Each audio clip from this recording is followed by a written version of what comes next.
and welcome to The Capital Point. My name is Terry Anchibet, and this is the show that brings you the voice of Kenya's business leaders and opinion shapers.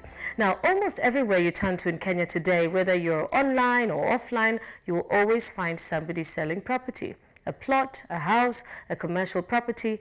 And Nairobi has been described as a city under construction, at least if the city skyline is anything to go by.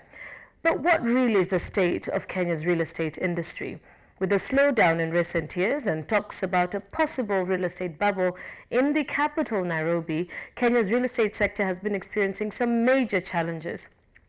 Let's look at it in terms of contribution to GDP. Now, contribution of the industry stood at 10.5%. That's in the year 2000. It grew marginally to 10.5%. In 2012, that went up to 12.6%. In 2016, it grew to 13.8%. Now, the contribution slowed down to 7.1% in 2017, and it flattened out at 7% in 2018. Let's do a quick comparison to other sector contributions to GDP. If we look at agriculture, it accounted for 52% of GDP. Employment contributed 56% of GDP and 65% on foreign exchange earnings, and that's the year 2018. Now, it would take Kenya to develop at least 200,000 housing units annually to meet its housing demands. To date, there's an accumulated deficit of 2 million units. Low-cost housing, student accommodation are some of the areas that are said to have the greatest demand and opportunity in recent times. There's been an increase in demand of master-planned communities, such as Konza, Tatu City, and Newton as well. Let's look at the prices of land per acre that is in Nairobi. If we start with Muthaiga, average is 176.1 million shillings. If we look at Spring Valley, 168.3 million shillings. If you're looking to buy an acre in Nyari, it will cost you 105.6 million. If you come further in towards Kileleshwa, which is closer to the CBD, an acre will cost you 310 million shillings. Lavington, an acre there, on average 237 million shillings. Kitengela and Ngong, one of the fastest growing regions, will cost you 24 million shillings an acre. And if you go further down to Kiserian, that will be 7.5 million. Now, the most expensive property per acre in Nairobi currently is Upper Hill, which stands at around 545 million shillings per acre. And Kilimani, the average price of an acre stands at 433 million shillings. The average price of a house in Nairobi in millions, that's 11.5 million in 2013. Just let's look at that again.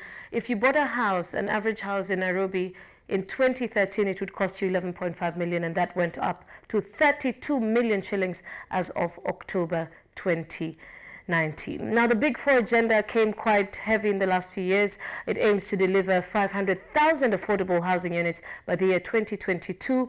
Prices for this particular range from 600,000 to that's for a studio apartment, to 3 million shillings. That's for a 3-bedroom apartment.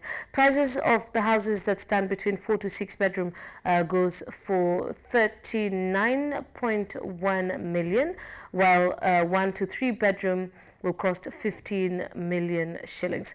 Now, one other development is the launch of the Nairobi Urban Renewal program that was in 2017, which aims to redevelop several old residential estates in order to increase access to low-cost affordable housing in that city.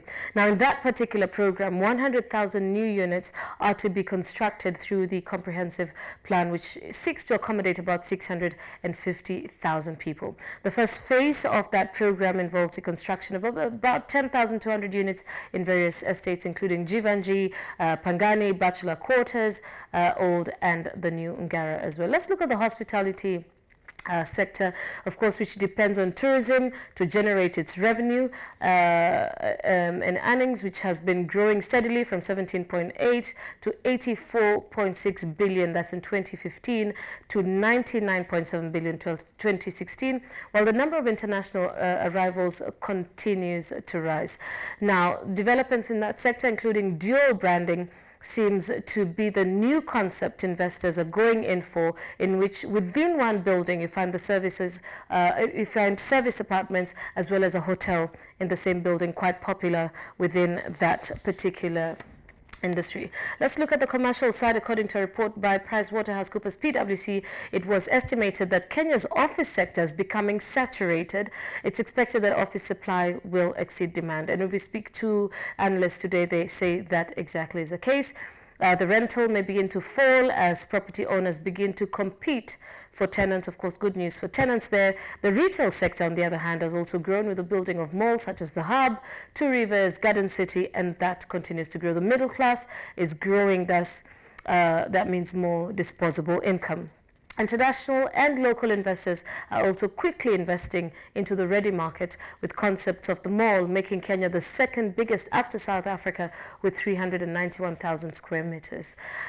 Well, and on that note, we will take a very quick break. And when we come back, we will have in studio Dan Awendo. He's the CEO of Home Africa, who's going to give us more insights and trends in the real estate space. Don't go too far. Keep the conversation going on social media. The hashtag is #TheCapitalPoint and the handle is @MetropolTVKE.